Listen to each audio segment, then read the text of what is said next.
বন্ধুরা, আজকের বানিয়েছিলাম অত্যন্ত লোভনীয় স্বাদের ভাপা দই। এই দইটা এত অল্প সময়ের মধ্যে বাড়িতে বানানো যায় এবং খেতে ভীষণ সুন্দর। অবশ্যই একবার ট্রাই করতে পারেন যেভাবে বানিয়েছি এই রেসিপিটা দেখে।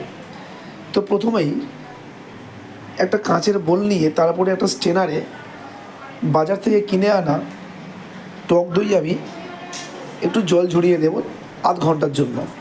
এটা আমি রেখে দিয়েছি, দেখবেন জলটা অনেকটাই জল ঝরে যাবে, কারণ দইতে যদি জলযুক্ত দইয়ের বীজটা দেন তাহলে কিন্তু দইটা ভালো হবে না, দইটা জল কেটে যাবে। তো জল ঝরিয়ে নেওয়ার পরে আরও একটা বলে নিয়ে নিয়েছি 100 ml মতো দুধ, দিয়ে দিয়েছি 50 গ্রাম মতো পাউডার দুধ আর 50 গ্রাম চিনি দিয়ে ভালো করে ওটা আমি ফেটিয়ে নিয়েছি। একটু সময় করে ফেটিয়ে নিতে হবে যাতে চিনিটা ভালো করে মেল্ট হয়ে যায়। তারপরে কিছুক্ষণ পরে দিয়ে দিয়েছি যে দইটা আমাদের জল ঝরানো ছিল, জলটা ঝরানোর পরে সেই দইটা দিয়ে খুব ভালো করে কিন্তু এটা ভালো করে ফেটিয়ে নিতে হবে, কারণ ভেতরে কোনো লাম্প বা দলা যদি থাকে তাহলে দই কিন্তু ভালো হবে না।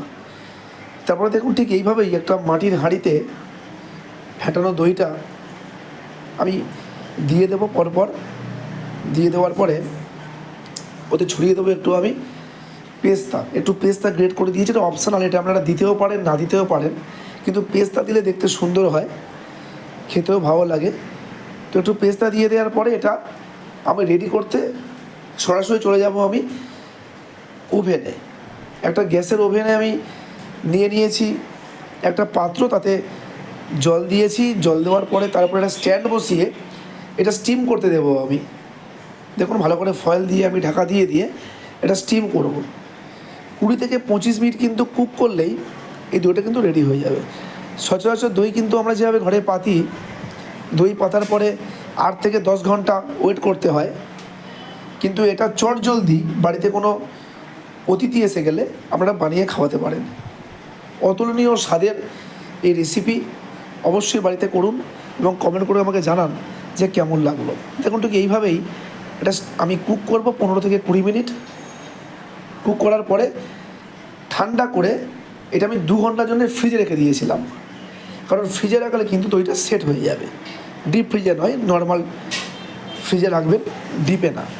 দেখুন ঠিক এইভাবেই দইটা আমার রেডি হয়ে গেছে। তারপরে এটা আমি কেটে কেটে চামচে করে পরিবেশন করব। ভীষণ সুন্দর হয়েছিল, অবশ্যই ট্রাই করবেন এবং আমাকে জানাবেন যে রেসিপিটি আপনাদের কেমন লাগলো।